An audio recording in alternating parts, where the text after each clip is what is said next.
Oh, look at this. I wonder if I got that. Nice little cardinal. Came flying up. Must be your favorite bird, Judy101101. Anyway, this is who I'm replying to on her talk of common sense and religion. Now, I'm not really good at sitting down and talking to a camera. It's hard for me to do. So I need to be walking or outside or something. So I guess this is the best way to do it, because I could, I think clearer. My thoughts are more clear thinking. And I'm sure I have that in common with a lot of people, that they also can't just sit and talk. It's hard for them. So I got to be up. Got to kind of clear my mind by walking. Anyway, I thought your video was great, Judy. 101101. And it was pretty neat that or it's good that you're speaking on these things. I think that you're pretty clear, you're pretty concise, you're pretty truthful with how you feel, your own life story, commonality. You know, what do we have in common? What do we have in common? You know, we have in common our fingers, our toes, our humanity, our belly buttons, our eyes, our blood. Our blood can be exchanged with all human beings. We can exchange blood. We're all related. We have a lot in common. Where many of our commonalities, where they get screwed up, is in the realm of theology and culture. It's where we live. It's who we are. It's what we do. It's the governments we're under. You know, the lands that we live on, our environment. You know? It's our truest, you know, that's where we get mixed up with what we have in common with each other and what we don't have in common with each other. And in the realm of theology, you know, it comes down to religion. I mean, where do you realign yourself with? What point in time? You know, do you realign yourself to a point in time that was 2,000 years ago, 500 years ago, 1,000 years ago, 1,500 years ago? With whose voice? You know, Muhammad, Jesus, Buddha. There's so many of them out there. There really are. There's a lot of, you know, these prophets that came to tell their story and live their story out on this God. So what do I have in common with the prophets, the messiahs, the entities that have spoke to us about their feelings of how life should be in that certain time and place and land that they were living? Now, whether they would agree with me or not, Muhammad, Buddha, Jesus, Krishna, whoever you espouse to be the messenger of how you believe today, what I have in common with them, though they might disagree with me, is that I have in common with them the overwhelming sacredness of mystery. The overwhelming sacredness of mystery. In mystery, you know, I mean, we're trying to say, this is what God wants, this is what God wants us to do, this is how God wants you to be, this is what God says, this is what God does, this is how God is, this is, you know, and you see a multi-personality out there, because, you know, the Muslims are a religion of peace, and then they're a religion of war, then they're a religion of this, and then they're a religion of that, and it goes on with the Christians and the Jews and everybody else in between.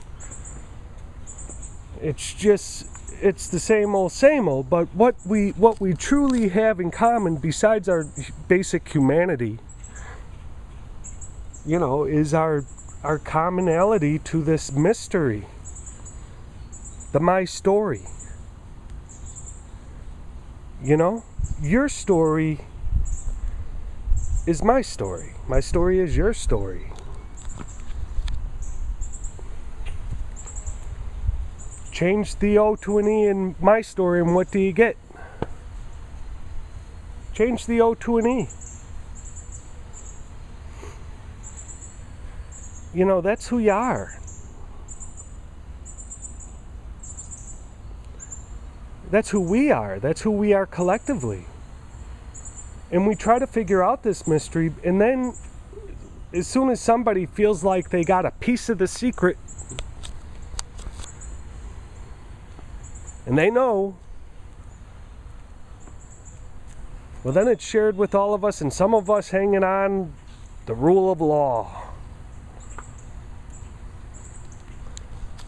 But it may not be your story. It may not be who you really are. So you have to live somebody else's story? I just think our commonality lies in this sacredness of mystery. If we can ever get there, if we can ever make it. The sacredness of mystery. Like, why is that bird right there sitting on that fence, that little cardinal? What's its purpose? But you know what? I'll never really know that cardinal.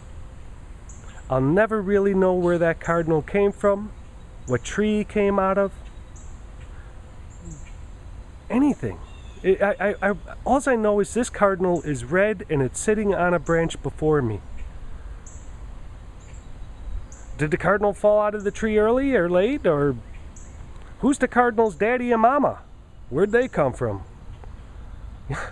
You know? So if I can't even explain that about a cardinal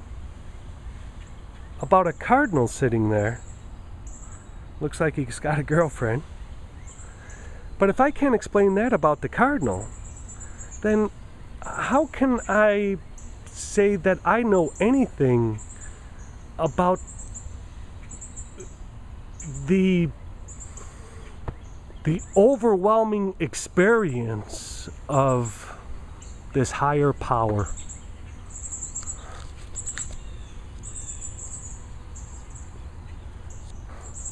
You know? I mean, we can't even fix a hole in the ocean. We don't really know what's going on down there. And yet, we know what God wants all the time.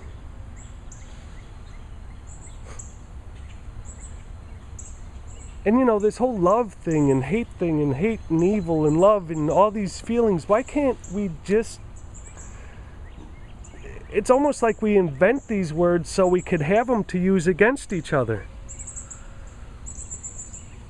And I don't know, you know? I like to think of cherishment and non-cherishment. You either cherish something or you don't. And if you don't cherish something, then, you know, you probably don't like it very much. And if you cherish something, you like it. So cherish your own story, or cherish the mystery. What if we learn to cherish our mystery, our own stories, to cherish them? Then maybe we could cherish them in others. If we made mystery, sacred mystery, and somehow the sacred spirit just intertwines us all. We're all connected through life. What that tree breathes out, I breathe in. Even the trees I'm related to.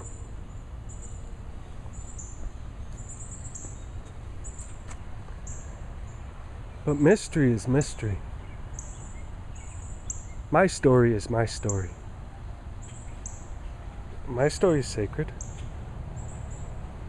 I'll put my story down below. It's open to preview. You could read it if you want. Anyway, keep up the good work, Judy. I'll be replying again.